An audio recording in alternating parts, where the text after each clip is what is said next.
तो भाई स्वागत है आप सबको फिर से एक और नए वीडियो में। ब्रह्मास्त्र ओटीटी पे आने के बाद हमने ये फिल्म को फिर से देखा और सोचो हमें क्या मिला। अरे आयन मुखर्जी साहब के 10 साल का मेहनत यार। लगता है सारी डिटेल्स को शॉर्ट से फटाफट निपटाना पड़ेगा। भाई सच बताए तो हमने इसके अंदर फिर से इतना सारा डिटेल्स कभी नहीं सोचा था, क्योंकि हमने इसके ऊपर पहले से एक वीडियो बना चुके हैं यार, और उसमें बहुत सारे डिटेल्स को कवर कर चुके हैं। फिर भी इसके अंदर इतने सारे डिटेल्स निकल गया, भाई क्या ही बताए। ये वीडियो देखने के बाद आप भी आयन मुखर्जी साहब की प्रशंसा करोगे। वैसे पहला वाला पार्ट अभी तक नहीं देखा है तो उसे भी देखना मत भूलना, डिस्क्रिप्शन में लिंक है। तो चलो अब बिना देरी किए फटाफट वीडियो को स्टार्ट करते हैं। शिवा के इंट्रो सीन में उसका फेस दिखाने से भी पहले हमें एक शंख दिखाया जाता है, जो कि वो माया अस्त्र का रेफरेंस था। जोर और रफ्तार दोनों जुनून के लेफ्ट हैंड और राइट हैंड की तरह थे, और इन दोनों का एक एक आंख रेड कलर का था। जोर का आप अगर देखोगे तो उसका राइट आंख रेड कलर का दिख जाएगा, और रफ्तार का भी आप अगर देखोगे तो उसका लेफ्ट आंख रेड कलर में दिख जाएगा। मोहन ब्रह्मास्त्र का टुकड़ा को अपने खून से माया अस्त्र में बदलकर अंदर फेंकने के बाद उसे जोर पाता भी है, पर उसे एक सिंपल सा दूरबीन बोल के फेंक देता है। मोहन जहाँ अपना वानर अस्त्र छिपाया था बिल्कुल वहाँ एक एरो पॉइंट आउट करते हुए हमें दिखाया जाता है, और ठीक उसी ढक्कन के ऊपर में ब्रह्मास्त्र का सिंबल बनते भी दिख जाता है। रफ्तार जब वानर अस्त्र को यूज करता है तो हमें बंदर का साउंड सुनने मिलता है, पर मोहन के टाइम क्यों नहीं। वैसे इनका भी सुनाई देता है। जब पहली बार मोहन अपने वानर अस्त्र को एक्टिव करता है तो हमें एक साउंड सुनने मिलता है, जैसे कि सोया हुआ एक बंदर जग रहा हो।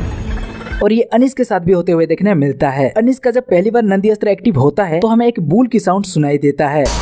मोहन ऊपर से आने के बाद जब वो अपना माया अस्त्र को बदलता है उसके अगले ही सेकंड वो अग्नि अस्त्र को महसूस कर पाता है, पर वो आश्चर्य रहता है क्योंकि उसे पता था अग्नि अस्त्र जिसके पास था यानी देव को 30 साल पहले समुद्र निगल लिया था। इसलिए जब वो जुनून के पास फिर से अग्नि अस्त्र को महसूस किया तो वो शॉकिंग होकर बोला, पर वो पहले उस अग्नि को महसूस क्यों नहीं किया, माया अस्त्र को बदलने के बाद ही क्यों? क्योंकि आपने अगर ये सीन को ध्यान से देखा है तो मोहन माया अस्त्र को बदलने के बाद ही जुनून की आंखों में देव का वो अग्नि अस्त्र का रोशनी दिखती है। मतलब जैसे शिवा ऑन होता था वैसे ही देव का अग्नि अस्त्र एक्टिव होते ही मोहन ने उसे महसूस कर पाया। जुनून भी कितना चालाक है ना, जब तक मोहन वो ब्रह्मास्त्र का टुकड़ा को माया अस्त्र से निकाला नहीं तब तक जुनून मोहन को अपने मौजूदगी का एहसास होने दिया ही नहीं। मोहन जब कहता है तुम अंधेरा ला रही हो जुनून, लेकिन भूलो मत रोशनी आएगी, तो ठीक तभी सुबह होती है और शिवा को रोशनी के साथ दिखाते हैं। ये सीन पहले से सूचित कर रहा था कि शिवा अंधेरा कायम रहे को भगाने वाला है और लाइट या कहीं रोशनी लाने वाला है। अब ये डिटेल्स है कि क्या है पता नहीं, पर हमने नोटिस किया ईसा लिफ्ट में शिवा से बोलती है, याद रखेंगे कि हमने एक बंदर से मिली थी फिर वो लिफ्ट से गिर गया। अब हाँ ये वो शिवा के लिए कहती है, पर अगले सुबह सच में वानर अस्त्र मोहन की गिर के मर जाने का खबर न्यूज में आती है। इसमें शिवा ईसा का नाम ईसा से या ईसा शिवा का नाम शिवा से नहीं जानती। शिवा भी ईसा का नाम लिफ्ट में किसी और से ही सुनकर जानता है, और ईसा भी शिवा का नाम बाहर शिवा की दोस्त से सुनकर जानती है। दिवाली रात को जो पार्टी था उस बच्ची का नाम क्या है पता है? दुर्गा। ये देखो यहाँ लिखा है। यहाँ हमें सारे धर्मों के भगवान देखने मिल जाते हैं, क्योंकि ये एक अनाथालय है और अनाथालय में सब रहते हैं। और हाँ ये भी ऐसे ही किसी ने नहीं काटा है, ये भी प्रोडक्शन डिजाइन का एक हिस्सा है। आप पास से देख सकते हो यहाँ डीजे शिवा के साथ बाकी बच्चियों के भी नाम है। भाई ये सिर्फ कुछ ही सेकंड का एक सीन था, फिर भी इसके ऊपर मेहनत किया, जान के अच्छा लग रहा है। यहाँ जब शिवा अपने पापा के बारे में बात कर रहा होता है तो हमें रेड कलर दिखाया जाता है, जो कि देव का कलर है, और जब शिवा अपने माँ के बारे में बताता है तो हमें ब्लू कलर दिखाया जाता है, और ब्लू कलर अमृता की है। अब आप शिवा के कमरे में ये ड्राइंग को देखो, कहीं ऐसा तो नहीं कि शिवा को सपने में देव का ये ब्रह्मास्त्र नजर आता है इसलिए उसे शिवा ने बनाया है? क्योंकि ये शिवा ऐसा करता है, उसे दोहरे में पिज्जा जैसा ब्रह्मास्त्र दिखाई देता है तो वो उसे कई बार बनाया था। केसरिया सॉन्ग के वाराणसी के सीन में देख लो, आर्टिस्ट अनिस के साथ देख लो, तो ये भी ऐसा हो सकता है, पता नहीं, पर हम गलत भी हो सकते हैं। जब कभी भी जुनून से काम नहीं बनती तो देव खुद जुनून के अंदर आ जाता था। हमें यहाँ ये ब्रह्मास्त्र का तीसरा टुकड़े के बारे में पूछते टाइम भी देखने मिल रहा है, और एक बार क्लाइमेक्स में भी देखने मिल जाता है। मोहन जब गुरुजी की बात करता है तो गुरुजी को हम अमृता और देव वाला बोट रूपी मायास्त्र पकड़ते हुए देखते हैं, पर कैसे? उनके पास तो एक भी ब्रह्मास्त्र का टुकड़ा नहीं था, तो वो किस चीज को मायास्त्र बना के पकड़े थे? आपको पता हो तो कमेंट करके बताओ। अब जोर और जुनून जब अनिस, शिवा और ईसा की पीछा करते हैं तो वो हमें एक ट्रक में दिखते हैं। वैसे ये ट्रक में ही पीछा क्यों करते हैं, कार में भी तो कर सकते थे, क्योंकि भाई वो लोग कार लाए ही नहीं थे। और रही ट्रक की बात तो वो भागकर इनसे ज्यादा दूर ना चले जाए बोल के, इसलिए जल्द से उनका पीछा करने के लिए जो इनके हाथ लगता है वो उठा लेते हैं। और यहाँ आप देख सकते हो वो लोग भागने वाला रास्ता के सामने ही एक ट्रक खड़ी है तो उसे उठा लेते हैं। वैसे कुछ मिलीसेकंड के सीन पर भी ये ट्रक को यहाँ खड़ा हुआ दिखाने के लिए डायरेक्टर को सल्यूट। और आप अगर सोच रहे हो कि यहाँ रफ्तार क्यों नहीं है, तो भाई वो नंदी अस्त्र की एक मार से संतुष्ट हो चुका है, इसलिए इसके अगले दिन जाके वो दिखता है। और इसके बाद तो शायद ये अपना टीममेट से भी मिल नहीं पाता, क्योंकि ये यहाँ से उस रास्ते में जाता है और आश्रम से सीधा खाई में। जुनून और जुनून के गुंडे चाहे जितना भी ढूंढ ले उन्हें ब्रह्मांस के आश्रम नहीं मिलता। इस बात को दिखाने के लिए कि आश्रम एक सेफ जगह पर है इसलिए उसे कोई ढूंढ नहीं पा रहा, हमें कुछ छोटा मोटा डिटेल्स दिखाया गया है, जैसे कि पहले मेन रोड से हटकर कच्चा रास्ता, फिर आगे रास्ता में पेड़, और उससे आगे सुरंग का रास्ता बंद। कच्चा रास्ता इसलिए दिखाया क्योंकि मेन रोड से हटकर कोई इधर आने की सोचेगा भी नहीं। फिर लंबे दिनों से गिर के रहने जैसे दिखने वाला पेड़ इसलिए दिखाया ताकि लगे कि यहाँ कोई सालों से आया नहीं है और सुरंग का बंद होने पर भी यही लागू होता है। कोई आकर देखेगा तो क्या सोचेगा, यही ना कि आगे रास्ता नहीं है, पर आगे तो भाई आश्रम है। बहुत फास्ट पेस में ये सारी चीजों को दिखाया है, पर कमाल का डिटेल्स है। वैसे इनके आने का रास्ता ऐसा था, तो फिर आश्रम में आने वाले ब्रह्मांस कहाँ से आते हैं पता नहीं, शायद अगले पार्ट में हमें देखने मिलेगा। आश्रम में जब ये लोग पहुंचते हैं तो गेट में शिवा कोई लॉक है समझ के उसे तोड़ने की कोशिश करता है, पर तोड़ नहीं पाता, क्योंकि उस गेट को कोई नॉर्मल लॉक से नहीं मंत्र की लॉक से बंद किया गया था भाई, और मंत्र से ही वो गेट खुलता है। इसलिए गुरुजी बाहर आते ही वो गेट खुल जाता है, क्योंकि गुरुजी आते ही उसे मंत्र से खोल देते हैं। शिवा जब रफ्तार के ऊपर अपने पावर्स का यूज करता है तो गुरुजी के सामने वाला दीप का कलर चेंज हो जाता है। तब जाके गुरुजी को बाहर की जमेला के बारे में पता चलता है और वो बाहर आते हैं। इंटरवल का सीन बारिश से ही स्टार्ट होती है और हमें शिवा की माँ को दिखाई जाती है। अब शिवा की माँ कौन थे और उनके इंट्रो के लिए बारिश क्यों दिखाते हैं ये तो आप जानते ही होंगे। शिवा की माँ अमृता थी और अमृता जलास्त्र की मास्टर थी, इसलिए अब ये कैसे हुआ पता नहीं, पर जहाँ देव ब्रह्मास्त्र को जगाया था वहाँ ही वो कैद होके रह गया था। आपने देखा होगा ये जो देव की मूर्ति के ऊपर आसमान दिख रहा है ये उसी के कारण है, क्योंकि यहाँ वो ब्रह्मास्त्र को एक्टिव करने के बाद ऐसा हुआ था। मोहन और अनीश के लिए ब्रह्मांस के मेंबर जब प्रार्थना कर रहे होते हैं तब गुरुजी कहते हैं कि मेरे रहते हुए ब्रह्मांस का ऐसा सभा अब दूसरी बार हो रहा है, तो पहली बार ऐसा मीटिंग कब किया होगा अंदाजा लगा सकते हो। जब देव ने ब्रह्मास्त्र को हासिल करना चाहा और उसे रोकने के चक्कर में बहुत सारे ब्रह्मांस ने जान गंवाया। ईसा जब शिवा का सामान लेना शिवा के घर जाती है तो ईसा जाने से पहले शिवा को अपना एक स्कार्फ देके जाती है, और वो स्कार्फ को ईसा की याद में शिवा पकड़ते हुए कई जगह ऊपर हमें दिखाया है, खास करके देवा सोंग के अंदर। अब गुरुजी जिस अंडमान द्वीप की न्यूज पढ़ रहे थे वो कोई ज्वालामुखी विस्फोट से नष्ट नहीं हुआ था, वो अमृता और देव की लड़ाई से नष्ट हुआ था। शिवा जब अग्नि से अस्त्र बनाकर गुंडों से फाइट करता है तो वो उन गुंडों के ऊपर अटैक नहीं करता, वो सिर्फ उन काला मणियों के ऊपर अटैक करता है, जिसके बाद के उनके गले से वो काला मणि निकल जाता था। ऑसम सा डिटेल्स है ना, इसे अब जाकर फिर से देखो खुश हो जाओगे। स्टार्टिंग में ईसा की छूने से शिवा चिंगारी से आग पैदा करने लगा और एंडिंग में ईसा के छूने से शिवा बिना चिंगारी के भी आग पैदा करने के काबिल बन गया। अब इसके अंदर एक चीज शायद आपने भी नोटिस किया होगा, इसमें सब गिरते हुए मरते हैं। पहले हीरो का टीम का देखा जाए तो मोहन भार्गव गिर जाता है, अनीश शेट्टी गिर जाता है, टेंसिंग गिर जाता है, और भले ही ना मरे पर ईसा भी एक बार गिरती है। वैसे अगर गुंडों की टीम की देखा जाए तो रफ्तार गिर के मरता है, जुनून गिर के मरती है, और जोर भी गिर के मारा ही जाता, पर कवच अस्त्र ने उसे बचा लिया, नहीं तो वो भी गिरा था। और हाँ एक और बात, इसमें दशहरे के दिन से ब्रह्मास्त्र का एक नई लड़ाई शुरू हो जाती है जिसमें कि शिवा भी भाग लेता है और उसके बाद उसका लाइफ बदल जाता है, पर ऐसा कुछ भी नहीं होता अगर वहाँ शिवा को ईसा फूल नहीं देती। ईसा फूल दिया, शिवा को टॉर्च किया, फिर शिवा को दौरा आया और वो मोहन का लाइव टेलीकास्ट देख पाया, फिर ईसा के प्यार में भी पड़ गया। प्यार में बंदा ने ईसा को अपने घर बुलाया और ईसा के सेकंड टाइम टॉर्च करते ही शिवा मोहन की दूसरी बार सीधा प्रसारण देख पाया और वो आगे जाकर ब्रह्मास्त्र के बारे में जाना। तो सोचो वहाँ ईसा की जगह कोई और फूल देती तो क्या होता। शिवा का बटन ऑन होता ही नहीं, वो ब्रह्मास्त्र के बारे में जानता ही नहीं और वो मोहन को गुरुजी का पता बताने से रोक पाता ही नहीं। मतलब समझ रहे हो ना, सब जुड़ा हुआ है और हमारा डायरेक्टर साहब का काम कमाल का है, उन्होंने इसके लिए बहुत मेहनत किया है भाई। आपने देखा ना एक छोटे से छोटा डिटेल्स को परफेक्ट दिखाने के लिए कैसे मेहनत किया है। लेकिन ये सब तो ठीक है, पर हमें एक बात समझ में नहीं आ रहा है कि शेर नाम का जो भाई साहब है वो नाग धनुष अस्त्र चलाते हैं, तो उनके हाथ में हमें एरो का टैटू देखने मिल जाता है, समझ में आता है, पर गुरुजी के हाथ में हमें त्रिशूल का टैटू देखने क्यों मिलता है। हमने जो एक थ्योरी के ऊपर वीडियो बनाया था कहीं वो सच तो नहीं होने वाला है ना। वैसे आपने अगर वो थ्योरी वाला वीडियो अभी तक नहीं देखा है तो एक बार चेकआउट कर सकते हो, जिसमें हमने बात किया है कि कैसे गुरुजी भी विलेन हो सकते हैं। खैर तो भाई बस आज के इस वीडियो को यहीं खत्म करते हैं। अब आपको इन सब के बारे में क्या कहना है मैं कमेंट करके बताओ। बाकी वीडियो अच्छी लगी तो वीडियो को लाइक करके अपने दोस्तों के साथ शेयर करो और चैनल को सब्सक्राइब नहीं किया है तो भाई सब्सक्राइब कर लो।